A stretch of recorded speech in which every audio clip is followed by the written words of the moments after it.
Assalamualaikum warahmatullahi wabarakatuh. Yang saya hormati Guru Lutfi Nifsi Ramdini, Magister Sains, dan kawan-kawan sekalian yang saya sayangi.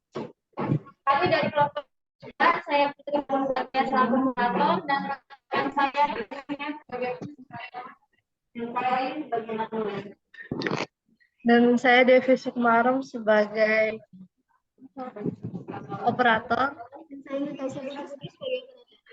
Pada kesempatan kali ini kami akan mempresentasikan hasil laporan kami tentang uji karbohidrat dan tanpa berlama-lama lagi kita langsung masuk ke paparan materi yang akan dijelaskan oleh Mbak Mia Diati. Kepadanya saya persilakan. Baik, saya akan menyampaikan materi pertama yaitu uji karbohidrat.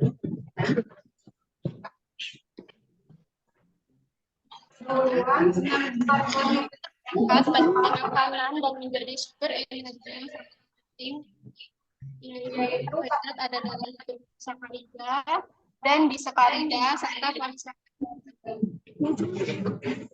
Pada umumnya tambahzat padat berwarna putih yang cepat larut dalam telur organik. Ia larut dalam air kecuali beberapa polisakarida. Nah, karbohidrat ini dibagi dalam 3 golongan, yaitu monosakarida adalah karbohidrat yang tidak dapat dihidrolisis menjadi bentuk yang lebih sederhana lagi. Lalu oligosakarida adalah karbohidrat yang tersusun dari 2 sampai 3 molekul monosakarida yang digabungkan oleh ikatan kovalen. Lalu ada polisakarida, yaitu karbohidrat yang mengandung lebih dari 10 monosakarida yang terikatan. Tujuan dan manfaat. Jadi tujuan praktikum ini untuk mengidentifikasi adanya celah-celah reduksi, mengetahui adanya jenis reduksi, dan mengujinya pada polisakarida. Manfaat uji praktikumnya adalah untuk mengklasifikasikan bahan-bahan makanan yang mengandung karbohidrat dan dijadikan sebagai sumber karbohidrat dengan mengamati perubahan harga pada bahan yang diberikan. Tinjauan pertama, pada saat Anda mengonsumsi karbohidrat, tubuh akan memecahnya menjadi glukosa. Glukosa atau gula darah yaitu sumber energi utama untuk sel, jaringan, dan organ tubuh. Zat ini dapat segera digunakan atau disimpan di hati dan otot. Alat dan bahan dalam melakukan uji praktikum karbohidrat. Untuk alatnya ada tabung reaksi, rak tabung reaksi, gelas beker, bunsen dan korek, penjepit kayu, pipet tetes, hot plate, lengkap dan halu, serta pisau. Itu bahannya dari reagen genetik, reagen pH menggunakan pH dan B, reagen iodium, aqueous, dan sampel ini pakai mangga, pisang, apel, dan jagung. Untuk prosedur kerjanya, untuk uji genetik sendiri, langkah pertama itu sampel dihaluskan menggunakan umpan, ditambahkan aqueous sedikit demi sedikit. Lalu nanti sarinya itu diambil 4 tetes, lalu dimasukkan ke dalam tabung reaksi. Setelah itu berpilih reagen genetik sebanyak 6 tetes. Lalu tabung reaksi digoyangkan secara perlahan agar homogen. Setelah itu panaskan dengan cara dilewati di atas api bunsen kurang lebih 1 menit. Setelah itu didinginkan, lalu amati warna serta adanya endapan. Untuk uji termik, Masukkan 1 ml reagen A dan B ke dalam tabung reaksi. Setelah itu baru masukkan sampel sebanyak 5 tetes ke dalam tabung reaksi. Lalu panaskan suhu terbang selama 1 menit. Setelah itu didiamkan dulu sampai suhunya dingin, baru diamati warnanya. Untuk iodium, masukkan sampel sebanyak 4 tetes ke masing-masing tabung reaksi. Setelah itu masukkan reagen iodium sebanyak 6 tetes, goyang-goyangkan, lalu dipanaskan di atas api instan kurang lebih 1 menit. Setelah itu didinginkan dulu, baru amati perubahan warna yang terbentuk.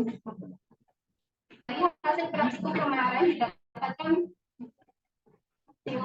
yaitu pertama uji benedik untuk sampel mangga, warna yang terbentuk itu merah orange, untuk pisang orange, untuk apel terdapat endapan kuning orange, untuk jagung terdapat endapan orange. Menandakan hasilnya itu positif. Untuk uji pairing, untuk sampel mangga berwarna kuning, pisang endapannya warna kuning, apel terdapat endapan merah kekuningan, jagung terdapat endapan kekuningan juga. Menandakan hasil positif. Untuk uji iodium, untuk sampel mangga warna yang terbentuk itu menjadi 2 fase. Fase yang atas itu berwarna coklat kemerahan dan fase yang bawah itu terdapat endapan berwarna hitam. Untuk pisang secara berwarna pink saja, untuk apel itu terdapat endapan hitam dan jagung terdapat endapan merah. Hasil positif.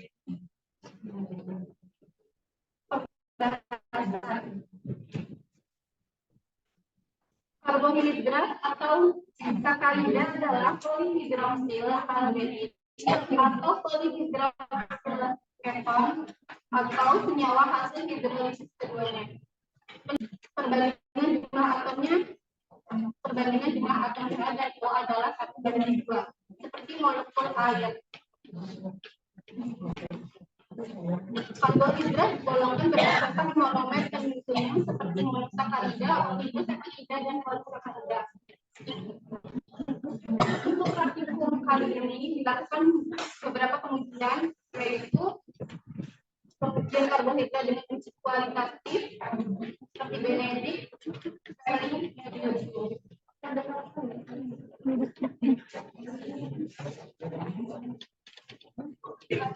Mangga.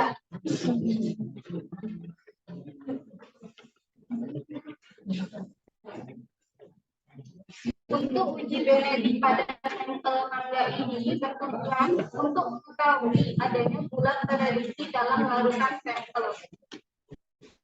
Pada sampel mangga diberikan aquades, lalu diambilkan yang 4 tetes, waktu dalam tabung reaksi. Lalu ganti reagen benedik sebanyak 6 tetes, digoyangkan perlahan, lalu panaskan di atas api instan. Setelah itu amati perubahan warnanya. Hasilnya adalah berwarna merah orange dan dapat dianggap kesimpulan dari buah mangga dengan larutan benedik itu positif mengandung glukosa, maltosa, prosa, dan fruktosa. Untuk sampel mangga saat ini bertujuan untuk mengetahui apakah hidrolisis berlangsung dengan baik atau tidak.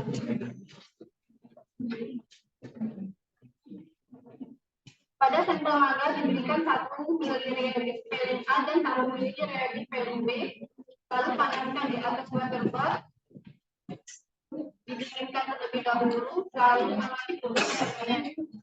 Hasilnya yaitu berwarna kuning dan disimpulkan bahwa ekstrak mangga itu positif mengandung glukosa dan fruktosa. Iodium berfungsi untuk mendeteksi adanya kandungan amilum atau pati polisakarida pada sampel mangga. Mangga dimasukkan ke dalam 4 tabung reaksi, lalu diberi reagen iodium 6 tetes, goyangan perlahan, lalu panaskan di atas api instan. Setelah itu amati warna yang terbentuk. Hasilnya adalah warna yang terbentuk itu ada 2 fase. Fase atas dan kemerahan dan fase bawah berupa kelihatan hitam. Dapat disimpulkan bahwa ekstrak mangga positif mengandung glikogen. Yang sampel pisang diuji dengan reagen Benedict menghasilkan warna oranye pada larutan yang ada di dalam formulasi dan dapat diambil kesimpulan bahwa reaksi yang terjadi antara ekstrak buah pisang dengan larutan Benedict positif. Dan kemungkinan karbohidrat yang terkandung adalah glukosa, fruktosa, maltosa, ataupun laktosa. Untuk yang uji Fehling, sampel pisang diberikan 1 ml reagen vitamin A dan B, lalu panaskan di atas water bath, lalu amati warna yang terbentuk. Hasilnya adalah dapat endapan kuning dan dapat disimpulkan bahwa ekstrak pisang positif mengandung glukosa dan fruktosa. Itu uji iodium. Sampel pisang menghasilkan warna biru setelah dicampurkan dengan larutan iodium. Dapat disimpulkan bahwa sampel pisang mengandung glikogen. Untuk sampel apel menghasilkan warna oranye dan dapat diambil kesimpulan bahwa reaksi terjadi antara ekstrak buah dengan karbohidrat dan terkandung adalah glukosa, fruktosa, maltosa, atau laktosa. Untuk uji iodium, pada sampel apel dimasukkan dalam batang reaksi, diberi reagen iodium sebanyak 6 tetes, digoyangkan terlebih dahulu baru dipanaskan di atas api dingin selama 1 menit. Dan hasilnya adalah warna mendapat biru pekat dan disebutkan bahwa ekstrak terjadi positif mengandung glikogen. Dan untuk sampel yang terakhir adalah jagung. Ini menghasilkan warna oranye pada larutan yang ada di sampel reaksi. Dan terdapat kecerahan. Bahwa reaksi yang terjadi antara karbohidrat dengan larutan Benedict positif. Dan kemungkinan karbohidrat yang terkandung adalah glukosa, fruktosa, maltosa, atau laktosa. Untuk yang uji iodium, sampel jagung dimasukkan ke dalam tabung reaksi, diberi reagen iodium sebanyak 6 tetes, digoyangkan agar homogen, kemudian dipanaskan di atas kusen selama 1 menit, dan warna yang terbentuk yaitu endapan merah dan dapat disimpulkan bahwa ekstrak mangga positif mengandung glikogen.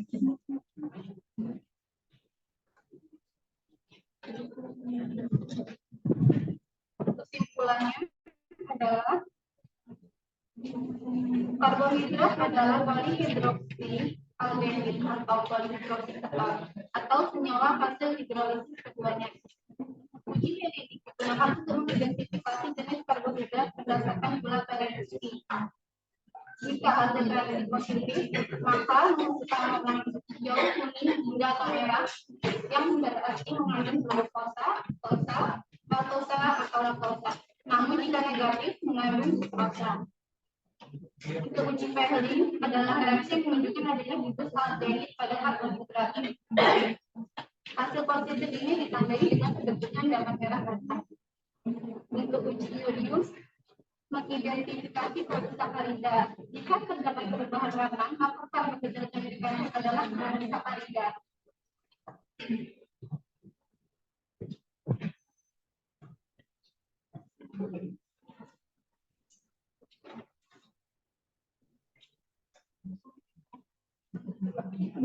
Selanjutnya, saya akan mengatakan untuk materi yang kedua yaitu uji lemak.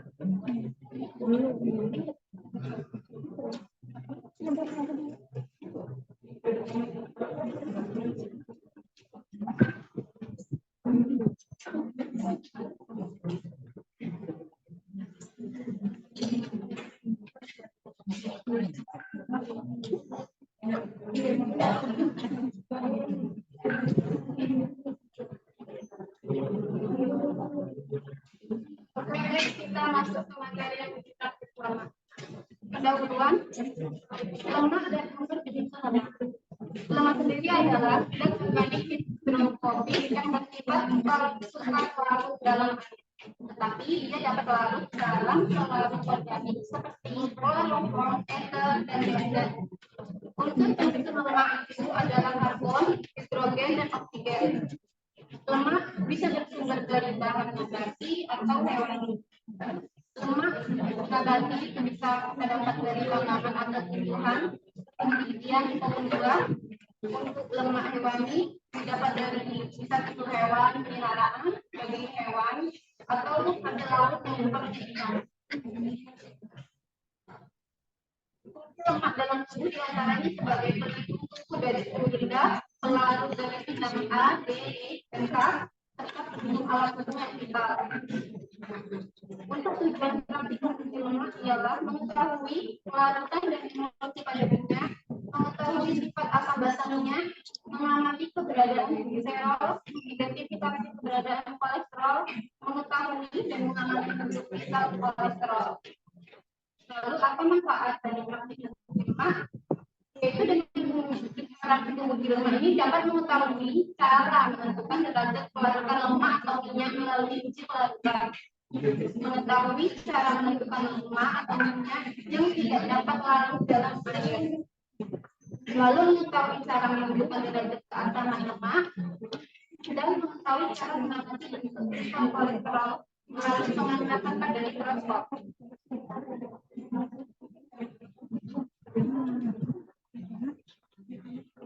Tinjauan pustaka. Lemak dan minyak adalah senyawa lipid yang paling banyak ditemukan di alam.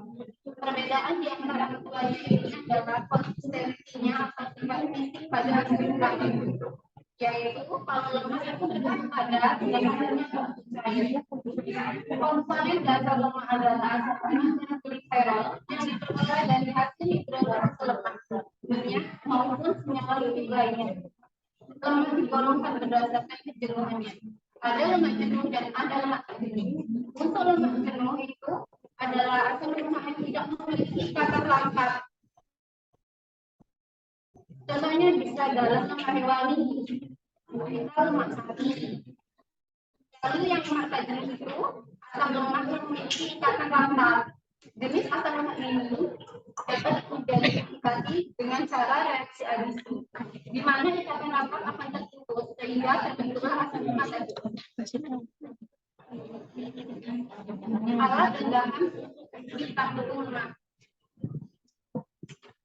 Alatnya ada tabung reaksi, ada tabung reaksinya, gluten dan korek, sedikit kayu, pipet tetes, gelas ukur 50 ml, flash, cawan porselin, indikator pH, mikroskop, dan kertas. Bahannya ada air, tanah 96%, kloroform, ester, dan alkohol sekitar 1%, kalium hidrogen sekat, H2SO 4, alkohol 70%, ada minyak goreng dan minyak jelantah, ada lemak nabati kita pakai margarin, dan lemak hewani kita pakai mentega, lalu ada rebusan lemak dari gaji atau kolesterol.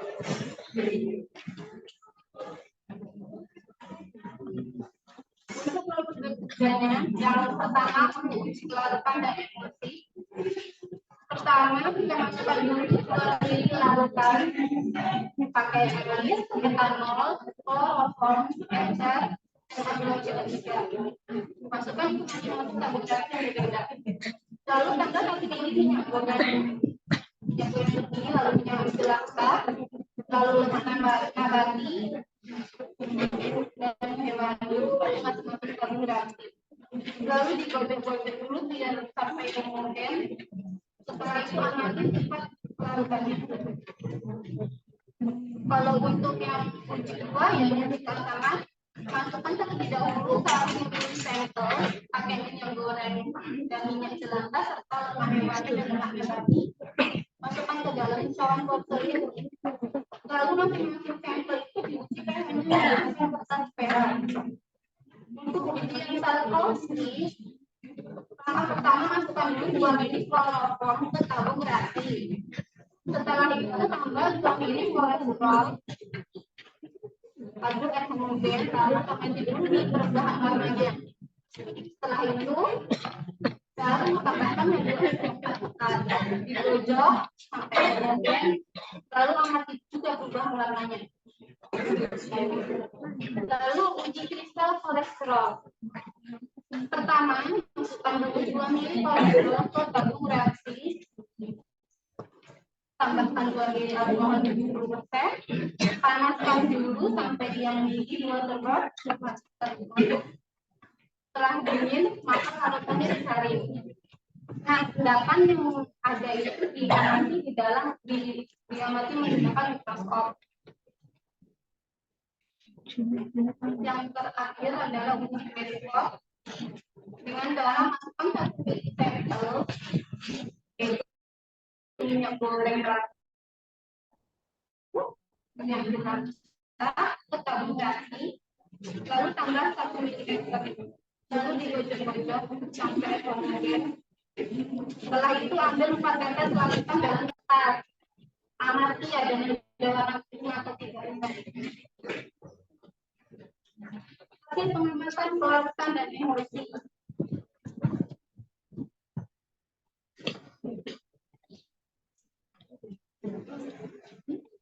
Untuk sampel minyak goreng dilarutkan ke pelarut aquagas, etanol, kloroform, ester, dan etanol CO3.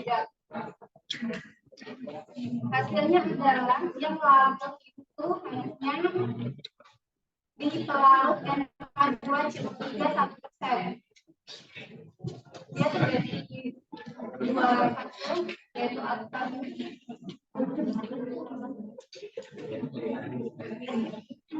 Untuk sampel yang lagi dilarutkan ke pelarut aquagas, dia tidak larut, etanol 96% tidak larut, kloroform tidak larut, ester tidak larut. Setelah dilarutkan ke pelarut baru dia larut.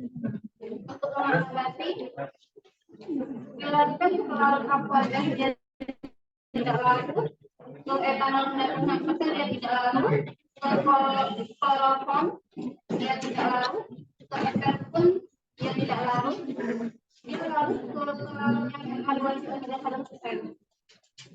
Untuk uji keasaman, bentuk sampel minyak goreng, minyak jelantah, minyak hewani, dan minyak nabati, derajat keasamannya itu sama 5,9 saat kita lakukan uji kemarin. Itu hasilnya berarti untuk uji saltosi, sampelnya pakai kolesterol.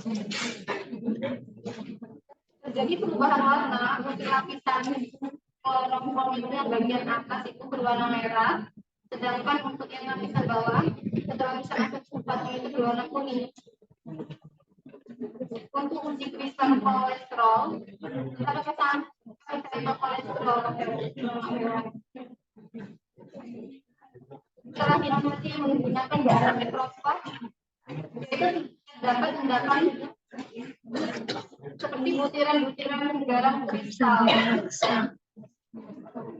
Untuk uji grasswalk, untuk sampel minyak baru, modulnya itu transparan pada kertas. Untuk sampel minyak jelantah, karena baru 2 kali penggorengan, jadi masih transparan.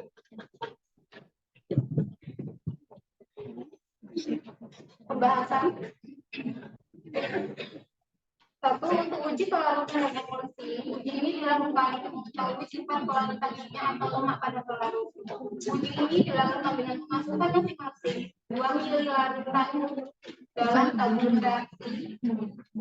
Lalu terdapat 1 ml minyak goreng, lemak hewan, dan lemak nabati, gojok dan homogen. Setelah itu amati perkembangannya. Untuk sampel minyak goreng hanya larut dalam pelarut ester. Untuk lemak nabati hanya larut dalam pelarut kloroform. Untuk lemak hewani hanya larut dalam pelarut kloroform. Untuk uji keasaman ini, untuk mengetahui sifat asam basa pada minyak murni umumnya netral, sedangkan untuk minyak yang tidak murni bersifat asam. Uji ini dilakukan memasukkan 1 ml sampel minyak goreng jelantah, lemak hewan dan nabati ke dalam tabung sterilin. Lalu sampel diuji menggunakan indikator pH. hasil yang didapat dari semua sampel memiliki pH 5,9, artinya bersifat datar. Untuk uji saltosi dilakukan untuk mengidentifikasi keberadaan kolesterol. Uji ini dilakukan dengan memasukkan 2 mili kloroform, lalu tambahkan 2 mili kolesterol,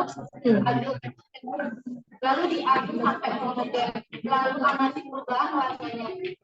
Setelah itu, tambahkan 2 mili H2SO4 pekat, kemudian fermentasi digodok-godok. Hasil yang didapat terlihat sebuah warna lapisan kloroform bagian atas itu berwarna merah dan yang bawah itu lapisan asam berwarna kuning. Untuk uji Gray-Score, ini membuktikan adanya kandungan lipid pada suatu kelarutan dan untuk mengetahui juga tingkat kebutuhannya.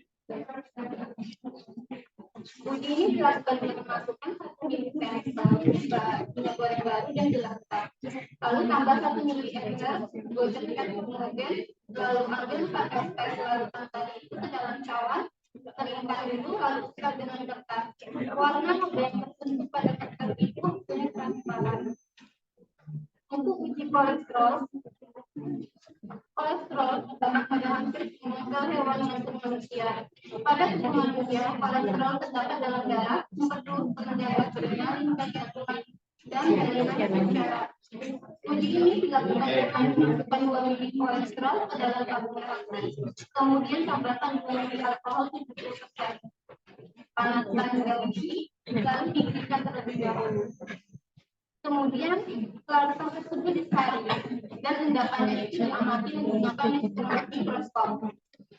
Dan hasilnya adalah terdapat butiran detiran di dalam kristal. Kesimpulan. 1. Percobaan melakukan hasilnya itu keladatan lemak atau minyak dapat dilihat dengan pengamatan langsung yang tergantung dari bahan yang digunakan. Percobaan emulsi prinsip kerjanya yaitu lemak atau minyak tidak dapat larut dalam air, tetapi dapat membentuk emulsi yang stabil bila ada bahan lain yang berfungsi sebagai emulgator. Ya, percobaan gliserol dan benzoil prinsip kerjanya yaitu gugus aldehid atau ketan bebas akan membentuk peroksida yang berwarna kuning hingga merah. Percobaan asam basa prinsip kerjanya yaitu lemak atau minyak bila dibiarkan lama akan mengalami perubahan.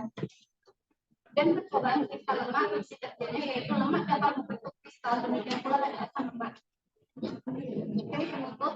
Semoga materi uji lemak dan kristal dalam kristal ini dapat memberi manfaat dan pengetahuan. Terima kasih.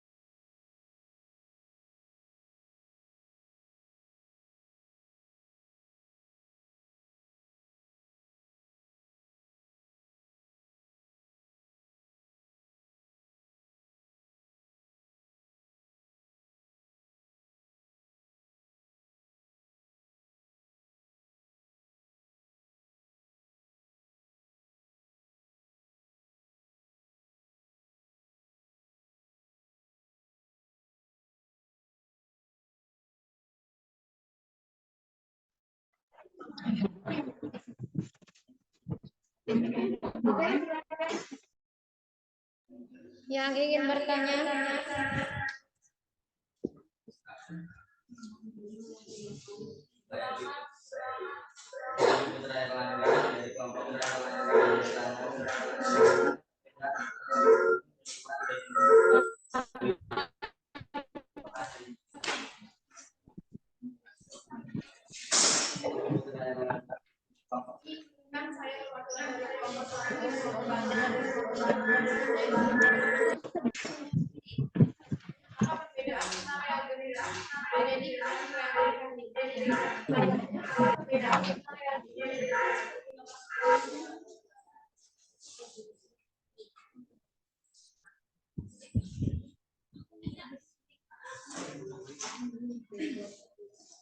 Recording in progress.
Udah.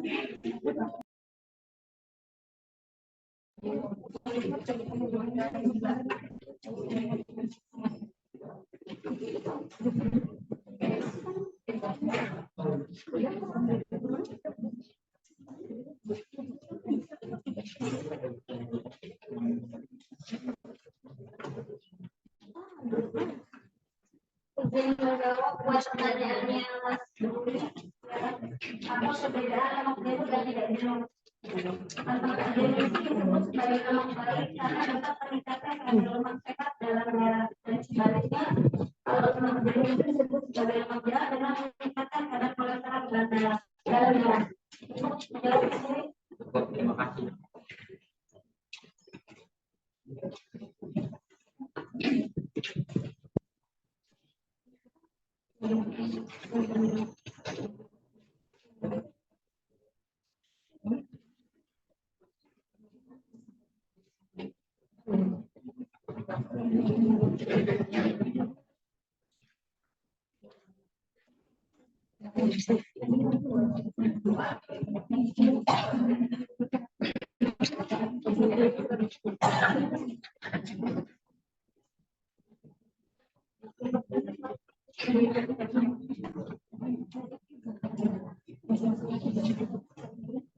Saya akan menjawab pertanyaan dari Kak, mengapa karbohidrat manfaat karbohidrat dalam buah. Karbohidrat sangat penting bagi makhluk hidup karena dapat memberikan energi ke sel pada saat dehidrasi, sehingga karbohidrat penting bagi sumber energi makhluk hidup. Agar mengetahui suatu bahan makanan memiliki kandungan karbohidrat atau tidak, maka kita harus melakukan identifikasi. Terima kasih.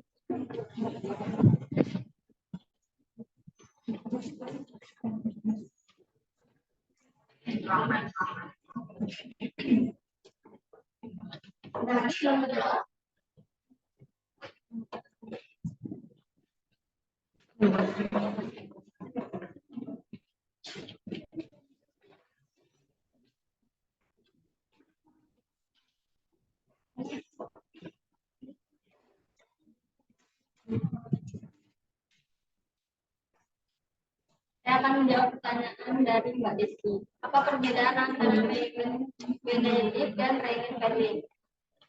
Regen Ferlin yang bekerja pada dasar kuat karena mengandung kalium hidroksida, sedangkan dalam Regen Benedict hanya terdapat natrium karbonat sehingga tidak terlalu basah.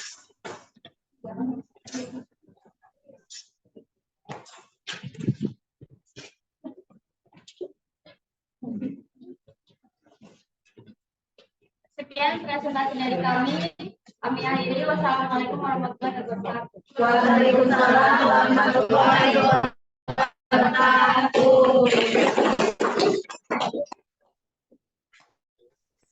Oke, untuk kelompok terakhir dipersiapkan dulu kelompok 4 sambil saya mengevaluasi dari kelompok 3. Kalau dilihat dari teamworknya, kelompok 3 ini agak miris ya. Kenapa? Karena yang presentasi cuma 1. Aus nggak tadi siapa yang presentasi? Ya, bayangkan loh 2 materi. Saya aja mendengarkannya, aduh, saya ini nggak ada minum gitu ya. Maksud saya begini, Boleh, tidak semuanya presentasi, tapi yo jangan satu. Itu penentuannya gimana tadi kelompok 3? Kok bisa kalian presentasi tadi? Mia, kenapa kok Mia saja yang presentasi? Hah? Menolak guys Mia, kalau memang nggak ada yang ini ya. Jadi kita itu menilainya tidak cuma hanya yang penting bisa, yang penting selesai, yang penting bagus. Tapi gimana caranya kita bisa bekerja sama. Itu yang ingin saya ajarkan kepada kalian. Teamworknya harus bagus. Ya kalau yang presentasi satu ya kenapa kelompok kan gitu ya logikanya. Itu maksud saya. Jadi paling enggak ada 1, 2, 3, 4, 5, ya paling enggak 2 yang presentasi, yang lainnya bagi job apa gitu ya. Nah, dalam hal ini memang penting sekali kita bisa mengkomunikasikan dengan satu tim ya. Siapa yang presentasi? Karena presentasi tentunya nggak sulit ya, kan cuma tinggal baca aja. Artinya bukan sesuatu yang harus dihafal. Itu satu. Itu ya, evaluasi berkenaan dengan teamwork-nya. Nah, yang kedua, audiens nih ya. Audiens harus peka dong dengan apa yang ditampilkan. Nggak yang ngobrol dewe, ketawa-ketawa dewe ya.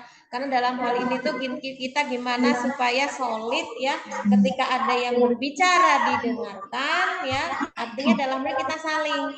Tadi ketika kalian maju kan saya minta audiens mendengarkan. Ya gantian. Ketika kalian jadi audiens harusnya mendengarkan dan menyimak. Perkara paham nggak paham urusan belakang. Yang penting nyimak dulu. Karena saya terdengar banget suara di belakang itu sangat bising ya. Jadi ini memang perlu diperhatikan banget kan, kalian bukan anak SD SMP lagi, sudah mahasiswa, jadi harus bisa menempatkan. Kalau kalian menyimak seminar ya, yang itu luring, diusir sama panitia. Karena sibuk sendiri, ngobrol sendiri ya. Ya kalau mau ngobrol ke kafe mana gitu ya, jangan ketika di forum. Itu sangat etikanya tidak bagus ya. Oke, kenapa saya katakan tidak peka ya? Harusnya masing-masing dari kalian tuh menyimak. Tuh, kok hasilnya beda ya dengan punya saya. Kan gitu harusnya. Ini sebelum saya membahas yang karbohidrat, yang lemak. Pertanyaan saya kalau saya jadi mahasiswa ya, kenapa sekian lemak kok nggak ada yang larut dengan klorofil? Padahal di kelompok lain larut dalam klorofil. Itu kan pertanyaan. Ada sesuatu yang dijadikan penekanan. Apakah ini kan istilahnya gini ya, kita praktikum itu kan ingin mencari tahu kejelasan. Kenapa kok bisa berbeda dengan teori? Apakah ada yang salah dengan praktikumnya, teknisnya, caranya kan begitu. Dari ketiga kelompok saya perhatikan pelarutnya klorofil itu larut semua. Sedangkan di kelompok 3 kok nggak larut? Ada apa? Ini kan pertanyaan harusnya. Ya. Saya di sini tidak mencari salah atau benar, tapi dalam hal ini kita pandai harus bisa peka dengan apa yang disampaikan. Ya. Nah, kemudian yang larutnya di NaCO3 ya. Kalian harus bisa membedakan mana larut, mana hanya menggumpal, yang itu adalah emulsi. Ya, jadi dari keempat atau kelima pelarut itu, satu-satunya pelarut yang bisa melarutkan lemak hanyalah klorofil. Dilihat dari derajat kepolarannya. Ya.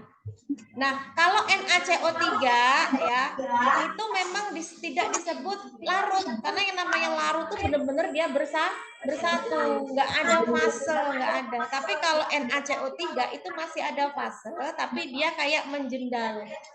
Itu namanya emulsi. Ya, tahu mayones? Ya, mayones itu hasil produk emulsi. Sesuatu yang tidak bisa bercampur dibuat bercampur, tapi tidak larut benar. Makanya dia bentuknya kayak gitu. Ya, jadi dalam hal ini kalian harus bisa membedakan mana larut, mana tidak larut, dan mana terbentuk emulsi. Ya. Jadi kelompok 3 nanti dicek lagi apa salah mengambil kesimpulan atau bagaimana, karena harusnya larutnya itu hanya di klorofil. Tapi kenapa kok di klorofilnya tidak? Tuh ya. Kemudian ini untuk umum. Karena saya belum melihat wujud laporan yang lemak ya. Jadi misal nih pengukuran pH ya. Dari sekian banyak minyak yang diujikan pH itu tidak boleh dirata-rata. Jadi rata-rata pH-nya adalah sekian. Dilihat dari angka untuk minyak jelantah, minyak goreng segar, dari minyak lemak nabati itu dirata enggak, karena semua punya sifat keasaman yang berbeda-beda. Itu bukan kesimpulan. Kesimpulan itu kalian bisa menyebutkan kalau minyak jelantah itu pH-nya berapa, minyak goreng pH-nya berapa, minyak lemak nabati berapa. Lalu kalian cari referensi normalnya, standarnya minyak itu pH-nya berapa. Ya, kenapa kok minyak jelantah dia lebih rendah dibandingkan dengan yang lain? Nah, itu pertanyaan. Ada apa dengan minyak jelantah ini? Dengan itu merupakan hasil dari penggorengan yang berkali-kali. Nah, itu kan bisa dibahas ya. Nah, kemudian lebih fokus dengan praktikumnya. Jadi tidak melebar ke mana-mana begitu ya. Jadi pertanyaannya simpel sebenarnya, kalau kalian nggak usah mau mikir ya. Setiap kelompok dikasih aja pertanyaan yang sama. Kenapa kok terbentuk warna merah oranye? Kasih aja pertanyaan itu. Karena setiap kelompok wajib harus bisa menjawab alasannya. Nggak usah pusing-pusing nyari pertanyaan. Gitu ya. Nah, kemudian kalau untuk kelompok 3 tadi ya, sebetulnya menurut saya laporannya ini sudah oke ya. Tidak membuat bingung yang membaca. Kenapa? Karena kelompok 3 ini membuat praktikumnya sesuai sampel. Jadi langsung fokus dia.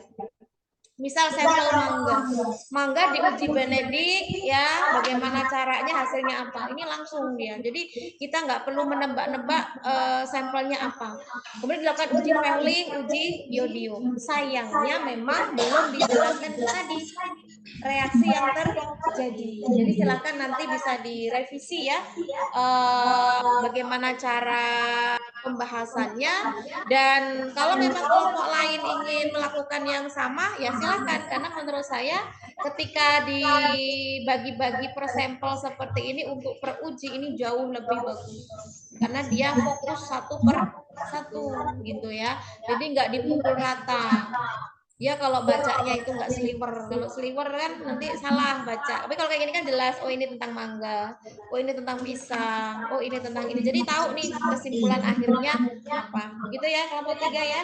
Jadi nanti diperbaiki untuk revisinya.